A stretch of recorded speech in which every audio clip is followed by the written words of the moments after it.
Ijtimoiy tarmoq va bugungi birinchi video reklamam. Assalomu alaykum hurmatli aka, uka, opa-singillar.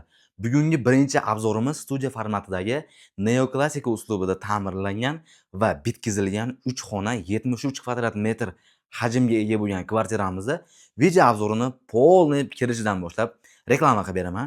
Ko'rib turgan xonalar oshxona va zal studiya qilingan. Kirish vходной eshigimiz. Bu yerda mana yumshoq stroyniy jihoz va mebel qilingan, kiyimlar ilib, pastiga oyoq kiyim qo'yishga sharoitlarimiz bor. Mana bu yerda polkalarimiz qoldirilgan. Bu yerda mana tortmamiz bor.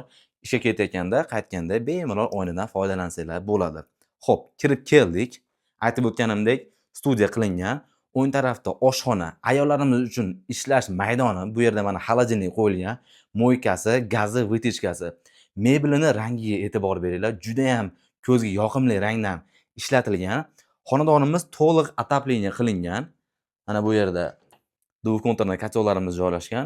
Buni pastidagi joyimizda esa kir mashinamiz qoldirib ketilgan. Xonadonimiz aytib o'tganimdek neoklassika uslubida ta'mirlangan. Mana bu yerda yumshoq mebellari, ovqatlanib o'tirish uchun oila davrasida mazza qilib televizor ko'rishga sharoitlarimiz bor. Bu kartinkalarga izohlarda o'z fikringizlarni yozib qoldiringlar. Xonadonimizdagi barcha mebel texnikalarimiz, bitovoy texnikalarimiz hammasi qoladi. Faqatgina ushbu kameramizdan va bu yerdagi bolish va ko'rpachalardan tashqari. Xo'p, kirganimizda to'g'rida mini koridorchamiz bor. Koridordan kirganimizda esa o'ng tarafda umumiy yuvinish xonasi.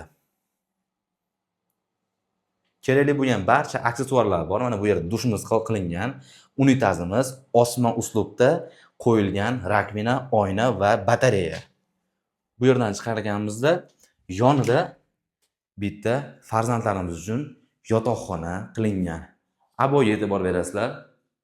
Och rangdagi odamning me'dasiga tegmaydigan ranglar ishlatilgan. Sifatli bu yerda radiatorlarimiz qo'yilgan. Bu yerda esa ota-onalar uchun mo'ljallangan yotoqxona. O'zingizlarda kerakli mebellarni olib kelasizlar, bemalol yashasanglar bo'ladi. Mana bu yerda balkonimiz joylashgan. Parda ortida. Bu yerda esa bitta ko'cha tarafga qaragan rom. Ko'rib turibsizlar, bu xonamizga ham fioletovoy rangda aboylarimiz ishlatilgan, lyustralarimiz qilingan, patologimiz natijnoy patolog qilingan. Uyimizda hali hech kim yashamagan, yangi holatda saqlanib turibdi. Kelasizlar, ko'rasizlar, bemalol xarid qilib olsanglar bo'ladi. Endi bu xonadonimizning narxiga keladigan bo'lsak, xonadonimiz eslatib o'taman 73 kvadrat metr maydonga ega, 7 qavatli binoning 3-qavatida 3 xona. Xonadonimiz narxi kommentariy yozib qoldiraman yoki ekraniga yozib qoldiraman. Manzilga keladigan bo'lsak, Farg'ona shahar Asakabank chorrahasi Ishonch savdo markazining shunaqana orqasida joylashgan 7 qavatli binoning 3-qavatida.